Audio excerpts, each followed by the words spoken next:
आदाब, नमस्कार, स्वागत है आपका। मैं हूं आपके साथ शफान अंसारी।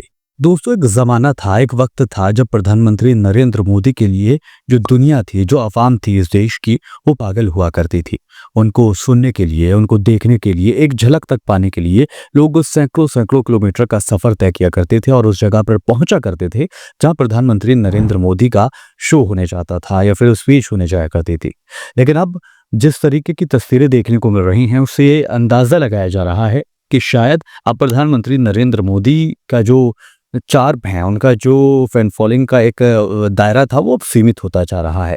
कल प्रधानमंत्री नरेंद्र मोदी पटना पहुंचे हुए थे और इस पटना की रैली का, इस रोड शो का ज़िक्र बार-बार किया जा रहा है। ख़ासतौर पर मेन स्ट्रीम मीडिया तो नहीं करेगा क्योंकि वहाँ पर घटना ही ऐसी घटी है, लेकिन जो यूट्यूब पर जो आज़ाद मीडिया है, वो ज़रूर इस मुद्दे को उठा रहा है। दरअसल दोस्तों, हुआ क्या बिहार में पटना पहुंचे थे प्रधानमंत्री नरेंद्र मोदी रोड शो करने के लिए, क्योंकि इसी साल चुनाव होने जा रहे हैं। चुनाव के मद्देनजर पब्लिक को रिझाने की कोशिश की जा रही थी, उनसे संवाद करने की कोशिश की जा रही थी। इसी वजह से प्रधानमंत्री नरेंद्र मोदी बिहार पहुंचे हुए थे, पटना पहुंचे हुए थे। लेकिन वहां जब वो पहुंचे तो शायद वहां पर मैं कहूंगा कि 10,000 लोगों की भीड़ भी नहीं थी, मुश्किल से भी नहीं थे 10,000 लोग जो उनकी रैली को या फिर उनके भाषण को या फिर उनके रोड शो के ऐतिहासिक पल का गवाह बनना चाहते हों। आप अगर ये तस्वीरों को देखें, हालांकि कॉपीराइट क्लेम आने का बहुत ज़्यादा डर बना हुआ है, तो फिर भी मैं कुछ तस्वीरें आपको दिखा रहा हूँ। आप देख सकते हैं कि इसमें बहुत ज़्यादा लोग नहीं हैं, बल्कि जैसे-जैसे प्रधानमंत्री नरेंद्र मोदी का काफ़िला, उनकी जो गाड़ी है वो आगे बढ़ रही है, तो लोग उनको फॉलो करते हुए दिखाई दे रहे हैं। लेकिन जो आसपास का जो सिनेरियो है वो ये बता रहा है कि प्रधानमंत्री नरेंद्र मोदी को सुनने के लिए बहुत ज़्यादा लोग दिलचस्प नहीं थे। इसके पीछे वजह क्या थी? इसके पीछे कुछ वजूहात हैं जो निकल कर सामने आती हैं।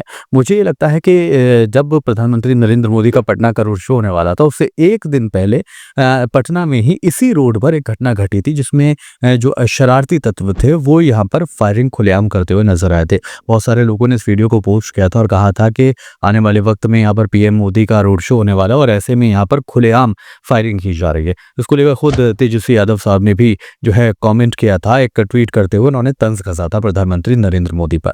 खैर, अब सिर्फ यही वजह नहीं थी कि वहां पर फायरिंग हो गई और लोग वहां नहीं पहुंचे। इसके पीछे दोस्तों एक बहुत बड़ी बात है और बहुत बड़ी वजह या बहुत बड़ा मैसेज है जो बिहार की जनता ने, या तो यूं कहिए कि भारतीय जनता पार्टी को या फिर प्रधानमंत्री नरेंद्र मोदी को दिया है।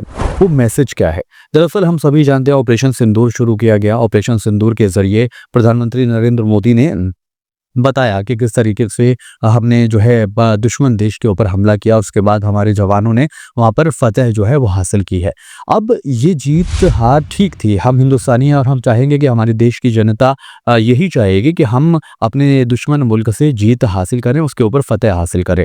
लेकिन इतनी जल्दी उसको वोटों में तब्दील करने का काम जिस तरीके से बीजेपी ने किया, वो वाकई हैरान कर देने वाला है। आपको याद होंगे ये कुछ पोस्टर्स हैं जब ऑपरेशन सिंदूर से अगले दिन ही इनको लगा दिया गया था। तो यहाँ पर लोगों ने कहा था कि अभी जो अटैक है या जो फिर वॉर है वो पूरी तरह से रुकी तक नहीं है और बीजेपी ने अभी से ही इसको भुनाने की कोशिश की है और भुनाने के तौर पर प्रधानमंत्री नरेंद्र मोदी को इस पूरी जंग की फतह का क्रेडिट देने की कोशिश की गई।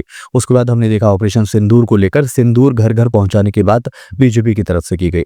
इस सिंदूर वाली स्ट्रेटेजी पर जो है वो रिएक्शन जो है वो गलत हो गया। शायद इतना नेगेटिव रिएक्शन पड़ेगा बीजेपी को भी शायद इस बात का अंदाजा नहीं था। बहुत सारे सोशल मीडिया पर हमने वीडियोस देखे हैं ऐसे, जिसमें लोग जो है, खासतौर पर जो महिलाएं हैं, वो सीधे तौर पर कह रही है कि वो कौन होते हैं जो हमारे घर घर सिंदूर भेजेंगे, जबकि हमारे शौहर, हमारा जो सिंदूर है वो हमारे घर में मौजूद है। तो फिर प्रधानमंत्री नरेंद्र मोदी आखिर वो घर घर सिंदूर क्यों भेजेंगे? इसको लेकर मुखालफत भी की गई और जहाँ तक मेरा ख्याल है बीजेपी को यहाँ पर एक मैसेज देने की कोशिश बिहार वासियों ने, बिहार के लोगों ने की है।